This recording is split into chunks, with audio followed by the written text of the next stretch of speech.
All right, we're here on the second day of RockyGrass 2021 here with Max Allard. Yes, it's great to be here. Thank you. All right, and Max is a phenomenal young banjo player. He's playing today. Your band is? Barbaro, yes. I'm their, not an official member for studio performances, but I'm their touring sub. Okay. And tell us a little about the band, what y'all are going to be playing today. Sure. We're going to be competing in the RockyGrass Band Contest, playing some material from their most recent record, Dressed in Roses, came out in January of 2020. We'll actually be doing one of my tunes. I convinced them to play one of my tunes entitled Reunion.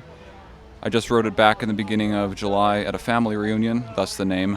And I'm very excited to debut it. I played it we had a gig at Wood Boss Brewing in Denver last night where I technically debuted it, but I'll now play it for the RockyGrass crowd, which will be a blast, I think. Nice. And have you played at RockyGrass before? Yes, I have. So I won the 2018 banjo competition, and that was my first time at RockyGrass. And since then, I've come back to every one since then, which would be 2019 and obviously no 2020. But yeah, this is my third RockyGrass, and I'm having a good time. All right. How does RockyGrass why is RockyGrass special in comparison to other festivals, do you think? It's a good question. Really, it's just beautiful. We're in the mountains of Colorado.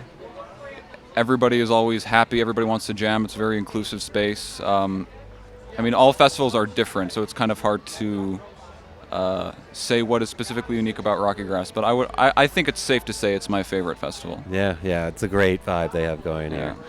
And who are you excited to see while you're here?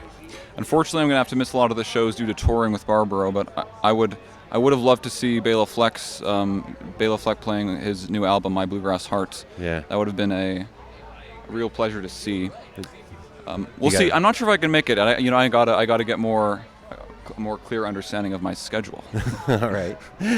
And what have you been working on? Do you have any recordings coming out? I do. I recorded my debut solo banjo album back in January, produced by Jamie Stone, recorded at his home studio in Longmont, Colorado.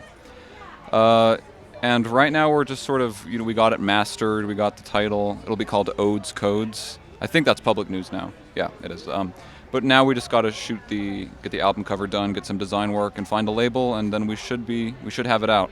Initially, we wanted to get it out by September. At this point, we're going to have to see what the label's schedule is like, but I hope to have it out before next year. And what's the instrumentation on that? It's mostly banjo. It's 14 tracks, 11 banjo, 2 guitar, and 1 piano piece. So it's sort of an expose of my tradition of my original material. All right. But I guess it's safe to call it a banjo album. Yeah, definitely. And when did you say you expect it coming out, maybe? Well, initially we said September, but because we haven't found a label yet, they might have a certain schedule and might need to delay that. So I would hope that it's out before the new year, before 2022. But there's no way of knowing for sure. I just hope to push it as soon as possible. Sure. Well, if anybody hasn't heard of Max Allard, they definitely check him out. Where can they hear some of your music that you currently have recorded? Sure. A great way to find just a lot of my socials and stuff is my website, just maxallard.com. If you also search Max Allard YouTube or Max Allard Banjo YouTube, I have a YouTube channel. That's probably where I'm most active. But I would direct you to just my website, because that can direct you to my YouTube, my Facebook, or Instagram, or mailing list. Just go to my website, and that's probably the best way to find out all the things I'm doing. All right. Well, thanks a lot for stopping by, Max. Oh, thank you, David. It's been a pleasure. All right, cool.